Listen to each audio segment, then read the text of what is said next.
Okay.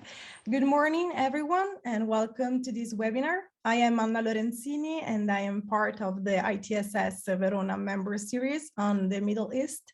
And today we have the pleasure and honor to converse with Zeno Poggi about the regime of sanctions against Iran and their major consequences, especially in terms of international trade. Before proceeding with our conversation, I would like to introduce our special guest. Zeno Poggi is the co-founder, president, and CEO of ZPC S.r.l, a company that offers consultancy to enterprises for international actions related to foreign trade and the development of innovative processes based in Verona, Milan, and London. He is also vice president at ACCUDIRE S.r.l, an innovative startup that guarantees a better management of export processes.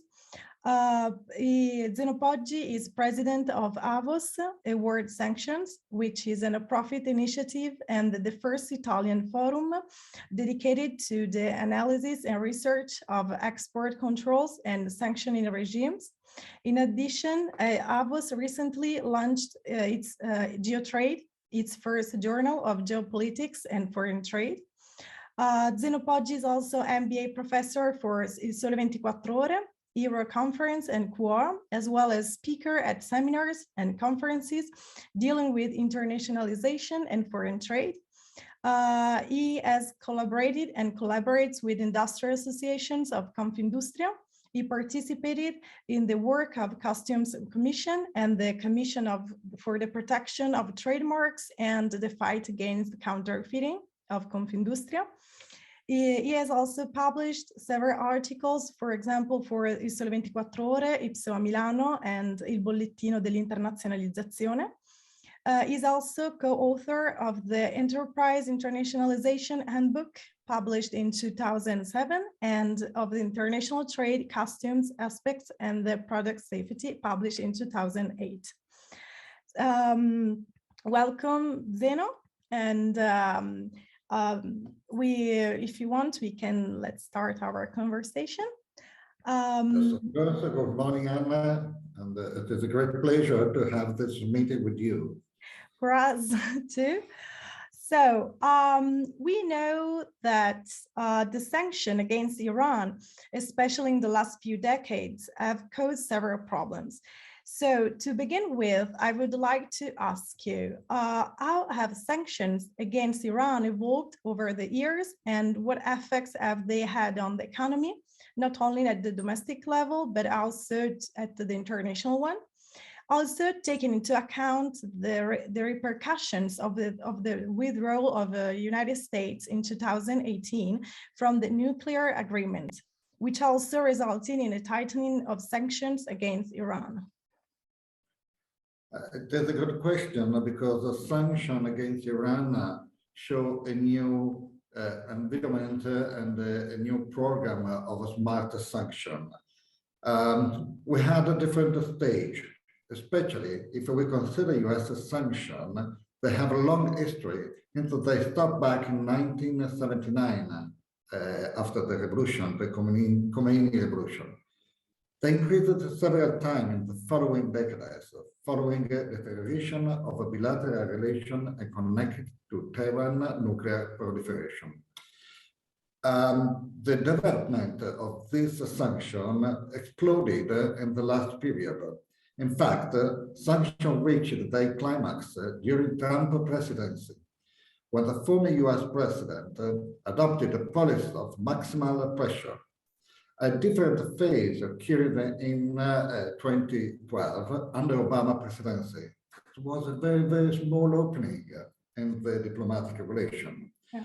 But when the US was joining the European Union and oil and finance sanction matched with the United Nations material sanction, they were all on the same level, on the same stage. But a significant pressure that pushed the Iran economy in the corner, and so they arrived to the famous ACCUDIRE agreement. Then, in 2015, that brought to the compromise agreement the so-called ACCUDIRE, a short-lived agreement cancelled by Trump decision to abandon unilaterally the agreement. This was the real problem. The decision of one of the most important partners in the agreement, the United States, the decision of one person changed completely all the program and the opening against Iran. This is a big problem because Iran started to proliferate again, and now it is closer to be the nuclear weapon than ever. And it is closer to China and Russia than in 2015. Very important news of yesterday that the Navy, Russian Navy, Chinese Navy, and Iran Navy are doing execution and training together in the Pacific area and, of course, in the Gulf area. This is news of 2 days ago. This is the problem. It's a bombshell.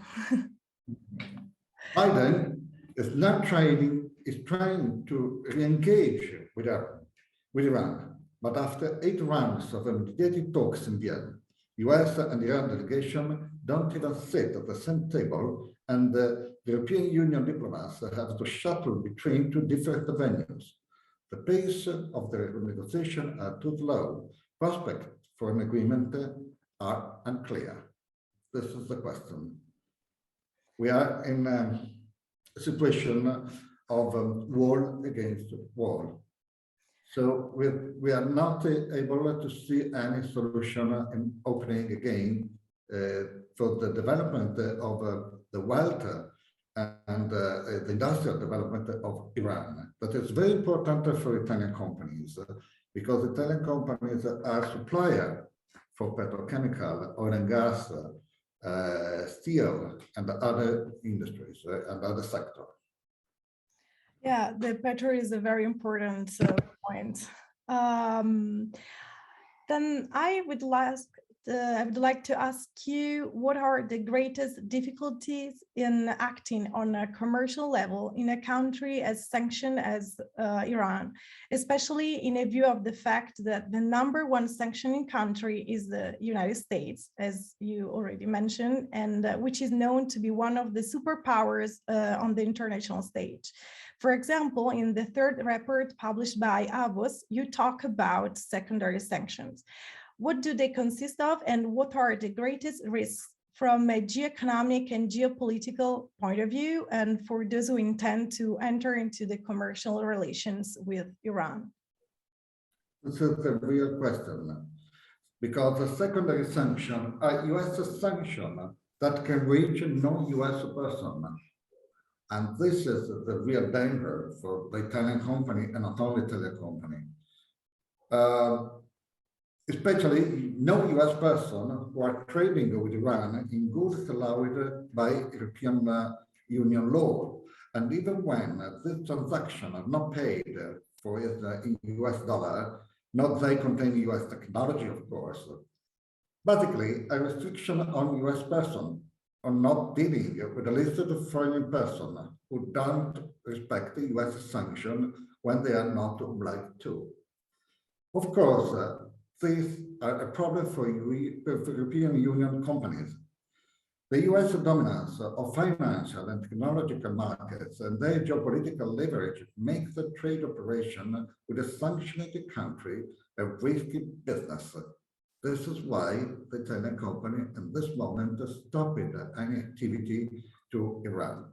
It doesn't mean that you shouldn't trade at all, but you have to be careful with whom you trade, what you trade, and how you solve the issue of payment. No Italian bank is available for financial transaction with Iranian companies or Iranian bank. This means that you should have a stronger compliance program and the capacity to screen third parties. And this is a due diligence that will be provided. It is one activity of my company of course, to provide due diligence with a deep analysis about person, subject, goods, technology, and so on. Something that many Italian companies are not very ready and capable to do. Also, many banks don't want to get into a gray zone. And that's how the sanction zone expanded into the overcompliance. Overcompliance, it is a real danger for Italian company. It's better not to work with some country. There are 5 countries sanctioned by the United States that now need completely and deep attention by Italian companies. Iran, Venezuela, North Korea, Crimea. Quindi Crimea means South Russia, and of course Sudan and South Sudan and Cuba. These are absolutely not allowed for no US company, not only for no US company. And that how the sanction zone expanded into overcompliance when companies avoid risky markets because they are not willing to handle the cost of the risk of marketing management. It's a new management that is necessary in the company, the export compliance operator. The export compliance operator is a special office and management in the company to support the trade and buyer and the development of business in the world with attention to the secondary sanction of the United States. So it's very interesting. In fact, I would like to talk more specifically about companies. In fact, I would like to ask you, what are the main difficulties encountered by a company, for example, an Italian one, that wants to operate in the Iranian market, and among the products on which sanctions apply, are there products linked to the safeguard of international safety? Above all, the financial dimension. The dimension is very important because, as I told you before, today you don't find an Italian bank able to support a trade operation with Iran, even those that are legal, like the pharmaceutical or agricultural products. With reference to the sanctioning program implemented by the United States, it is important to keep in mind that there are numerous sectors of the Iranian economy that are currently under restriction and sanctioned. Energy, oil and gas, construction, mining, textile, financial, manufacturing sector, petrochemical, all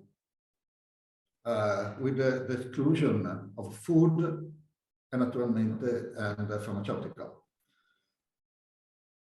With reference to the restriction imposed by the European Union, the trade of certain types of products without the necessary authorization or in violation of the established prohibition involves the seizure of the goods and a complaint for the exporter.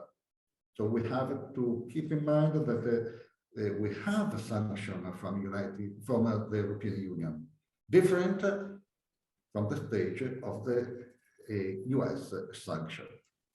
So there is a very high risk of doing business directly or indirectly with a subject included in the blacklist. The risk is substantiated in the possibility of incurring in the application of the sanction by the European Union or US authorities, and it happens every day. There are numerous companies, including Italian companies, which, due to the violation of US embargo on Iran, have run the risk of being listed. Italian bank, industrial company that now are under investigation from the Department of Treasury and the OFAC Office of the United States. The inclusion in the blacklist determines the freezing of asset and the block of property of the interest in property and the impossibility of operating in international market, both from a commercial and financial point of view. This is the problem. You are closed. For this reason, it's very important to carry out in a deep due diligence of the counterparties involved in the transaction. In particular, both the European Union and the US encourage companies to adopt an internal compliance program to ensure full compliance of business activities with the current regulation on export control. The European Union proposed an ICP, internal compliance program, that is a process.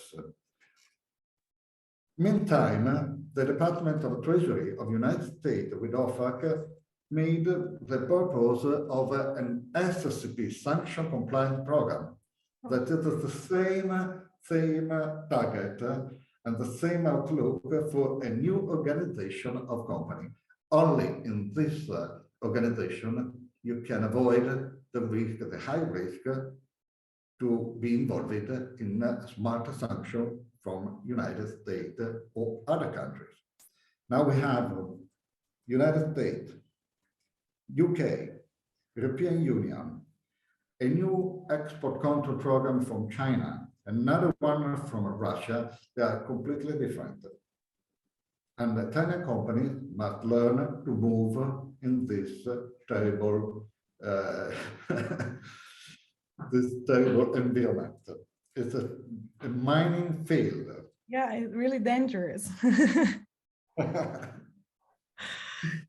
So I hope to have done a good answer to your questions that are very interesting. absolutely. In fact, your intervention was really interesting, and it gave an overview of the delicacy of this issue. I would like to thank you so much for being here with us today, and I hope that you also enjoyed our conversation. And I hope to see you soon, maybe with another webinar. Thank you very much to you, and I hope to meet very soon for the next stream, the next publishing of a job trade. Of course. So, Okay. okay, so see you soon, and thank you very much. Bye. Thank you.